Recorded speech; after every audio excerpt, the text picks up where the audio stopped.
Neste vídeo vou falar um pouco sobre o que são as utilidades responsivas, isto é, de que forma que o Bootstrap pode condicionar, através de Media Queries, a apresentação ou não de determinados conteúdos da nossa página mediante as dimensões do nosso dispositivo. Como já tivemos a ocasião de ver ao longo desta série, o Bootstrap foi criado para, essencialmente, podermos adaptar os conteúdos da nossa webpage a qualquer dispositivo. Uma vez que estamos na era dos dispositivos móveis com dimensões mais pequenas, obviamente que os conteúdos das nossas páginas vão estar adaptados com a utilização desta framework. E o caso mais visível, ou um dos mais visíveis desta circunstância no Bootstrap, é exatamente a utilização de classes disponíveis para a responsividade. E nós temos aqui alguns exemplos, já vimos como, por exemplo, a questão da grid funciona, mas vamos aqui conjugar estes elementos, não da grid, mas estes que aqui estão, que são as classes disponíveis, para nós verificarmos como é que tudo isto funciona. Muito sinceramente, devo-vos dizer que o exemplo que está na própria página do Bootstrap não é suficientemente ilustrativo daquilo que é a prática. Mas eu vou-vos mostrar como é que isto funciona, porque quando chegarem aqui então ao site do Bootstrap e clicarem aqui na parte do CSS, o que vai acontecer então é que já na parte final aqui, antes da utilização de less e de sass, vamos ter então utilitários responsivos. E quando clicam aqui vai aparecer esta tabela dizendo, ok, usa aqui, inclusive, eu peço desculpa também porque fazer aqui mais um parênteses, porque esta tradução não está de facto bem feita, não é? Use essas classes, deu utilidades, portanto está aqui um espaço que falta. Enfim, não houve aqui um certo cuidado para fazer esta tradução. De qualquer das formas, mesmo a explicação que aqui está para a utilização deste tipo de tabela ou dos dados que ela implica, não está suficientemente clara, mas eu vou mostrar como é que isto funciona na prática. E aí funciona de uma forma muito simples. Vamos então abrir aqui, neste caso o nosso template está limpo, ok? Tem apenas um container. E por conseguinte, se nós refrescarmos aqui a nossa página, ela não apresenta rigorosamente nada. Vamos colocar aqui 3 parágrafos.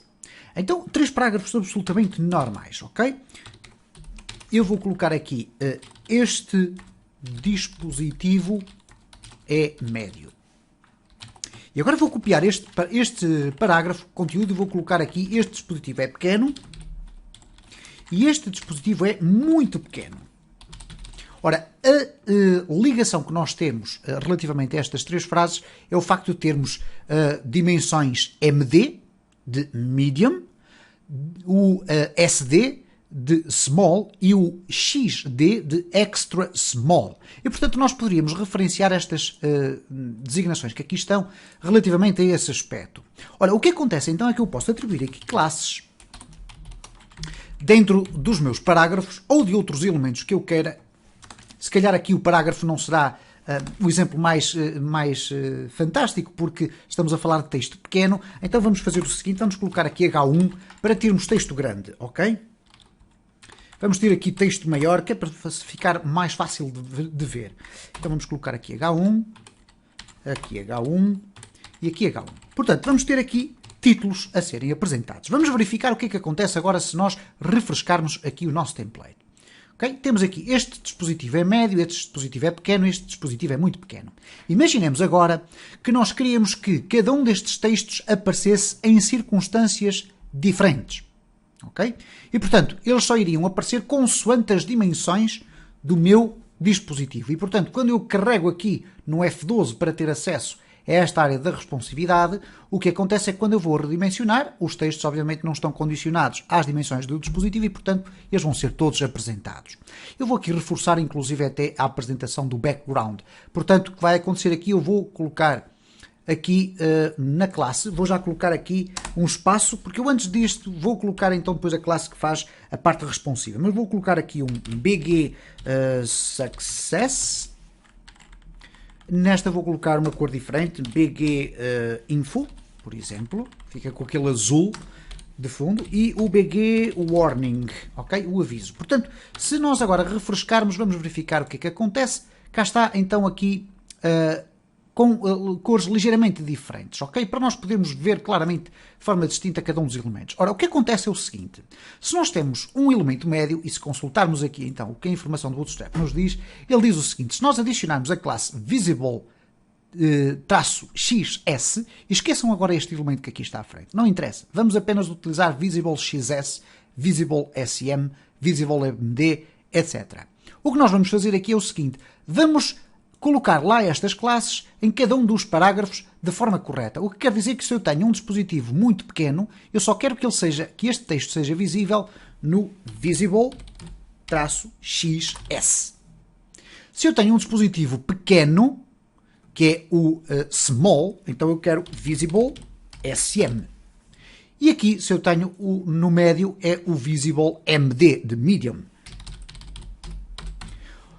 Ora, com estas informações que eu aqui tenho, o que é que eu vou fazer? Vou obrigar a que o meu Bootstrap condicione a apresentação de cada um destes títulos, ok? Nós temos aqui 3, vamos agora refrescar. Okay? E como podem verificar, no contexto atual em que eu tenho uma parte responsiva que está definida com uma determinada dimensão, só aparece o elemento este dispositivo é pequeno. Se eu alargar, eu vou aqui alargar este espaço, mas se eu alargar agora aqui, reparem como, a partir de uma determinada dimensão, ele apresenta este dispositivo é médio. Este conceito chama-se Media Query. O que é que significa uma Media Query? E quando virem esta expressão no site do Bootstrap ou em outros sites, Media significa o dispositivo e a Query significa pergunta. Isto é, uma pergunta ao dispositivo. Perguntar ao dispositivo é, essencialmente, determinar ou procurar saber quais são as dimensões que o dispositivo tem. Então, uma Media Query é exatamente isso. É perguntar quais são as dimensões do dispositivo. Qual é o dispositivo? É um dispositivo large, medium, small, extra small. Então, uma Media Query funciona desta forma. E aqui, o contexto é utilizado como sendo uma Media Query. Ok? Ele aqui, penso que até faz essa referência. Portanto, ele diz... Para desenvolvimento rápido e amigável móvel, usa estas classes através de Media Query. Okay? É o próprio sistema que se encarrega de fazer isso. E, portanto, temos aqui o Visible e temos o Hidden. O Visible significa visível. O Hidden significa escondido. Ora, o que acontece então aqui, neste caso, à medida que eu vou redimensionando, reparem, ele começa por dizer que este dispositivo é médio, e se eu alargar muito, ele depois acaba por desaparecer. Porquê? Porque falta aqui a classe para o large. Okay? O que quer dizer que se eu colocar aqui um H1 Visible LG de large e vou colocar aqui, por exemplo, o que é que eu vou colocar aqui? Eu vou colocar aqui, se calhar não vou colocar rigorosamente nada. Ok, tudo bem. Este dispositivo é grande. Okay? Vamos então refrescar aqui o nosso layout. Reparem como aparece, este dispositivo é grande, porque ele está muito largo, ok? Tem 1245 de largura, tudo certo. Quando eu começo a reduzir, ele passa para médio, depois para pequeno e depois para muito pequeno. Okay? E, portanto, isto significa basicamente dizer o quê? Que nós podemos utilizar, através destas Media Queries, ou através destas classes, mecanismos que nos permitem definir se uma determinada porção do nosso website vai ser apresentada num smartphone ou não, por exemplo. Okay? E, portanto, se nós queremos que um determinado elemento, como é o caso, por exemplo, de um div, este div pode ser apresentado, por exemplo, só num dispositivo muito pequeno, que é o caso de um smartphone. Este texto só será visível no seu smartphone. Ora, como é que eu vou usar então a Media Query? Vou colocar class é igual...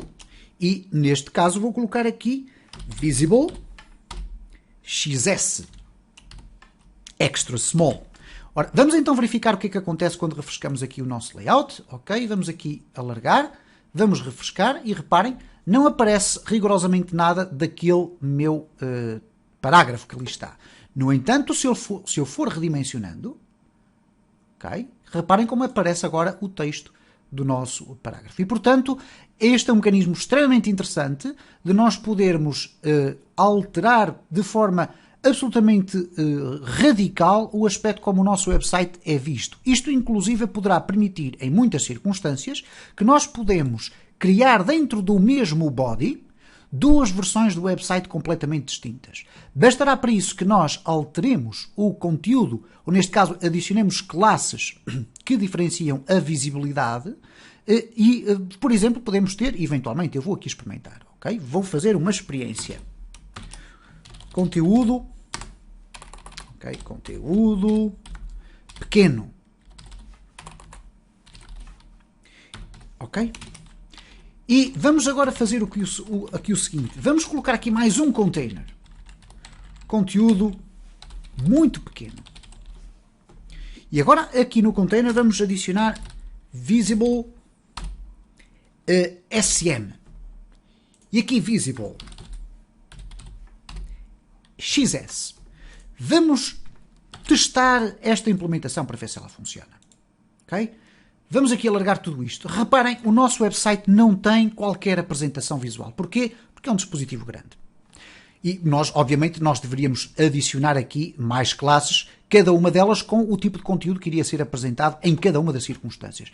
Mas à medida que nós vamos diminuindo, reparem, conteúdo pequeno, estamos a falar na utilização de um tablet, basicamente, e quando passamos para um smartphone, conteúdo muito pequeno. Okay? Isto poderá influenciar, inclusive, a apresentação de imagens distintas, cores distintas, textos distintos, etc, etc. E, portanto, há aqui uma enorme potencialidade na utilização destas classes. Obviamente que deverão fazer aqui algumas experiências. Aliás, eu vou-vos mostrar, para encerrar este vídeo, uma experiência que podem fazer aqui com este tipo de classes. Obviamente podem experimentá-las, elas terão um efeito inverso, ok? O hidden SS. Depois fala aqui que, de facto, o visible passou a estar deprecated ou obsoleto, mas continua a ser utilizado. Portanto, as classes visible XS, SM, etc. ainda existem, mas estão obsoletas a partir da versão 3.2.0. Elas são aproximadamente equivalentes a visible block, etc. No entanto, se elas ainda existem e podem ser utilizadas, não vejo por que não utilizá-las. De qualquer das formas, poderão fazer aqui algumas experiências com isto. Relativamente às classes de impressão, eu não vou aqui estar a falar nisso, penso que não são muito significativas, mas casos de teste. E depois vocês vão ver aqui esta apresentação que aqui está, muito interessante, com algumas bordas, etc. Ora, isto utiliza basicamente esta versão que aqui está desta tabela. E é um espaço para experiência. Porquê? O que vocês vão fazer, aqui neste caso tem o visível e aqui tem o oculto, portanto o visible e as classes hidden. Se pressionarem o F12 no vosso Google Chrome e começarem a redimensionar o próprio site do Bootstrap, o que vai acontecer aqui, eu vou tentar verificar aqui se consigo lá chegar. Não vai ser fácil aqui, se calhar é mais fácil até fazerem redimensionando o vosso layout. Esperem lá, ok, tudo bem. Vamos verificar aqui desta forma. Eu vou colocar aqui utilitários responsivos, vou puxar aqui para baixo para esta área e vou libertar o meu browser, ok? Vou colocá-lo aqui desta forma. E agora reparem o que é que vai acontecer aqui neste exemplo. À medida que eu vou redimensionando, ele próprio vai-se adaptando e vai-se tornando visível pequeno, visível grande, etc. Este exemplo não é muito fácil de perceber, mas se eu aqui fechar isto, vocês vão conseguir ver de uma forma mais simples como é que estas condicionantes funcionam. Portanto, estas media queries, ok? E de uma forma genérica é isto que há a dizer sobre estes utilitários responsivos. É uma questão de fazerem agora as vossas próprias experiências. Nós temos aqui informações sobre utilização de less e de SAS. Não vou incluir esta informação nesta fase inicial. Eventualmente, no final desta série, irei fazer algumas referências sobre isso, porque são conceitos um pouco mais avançados. No próximo vídeo, vamos saltar finalmente do CSS, isto é, das formatações que aqui estão, para começarmos a falar sobre a utilização de componentes, nomeadamente o que é que são os glyph icons.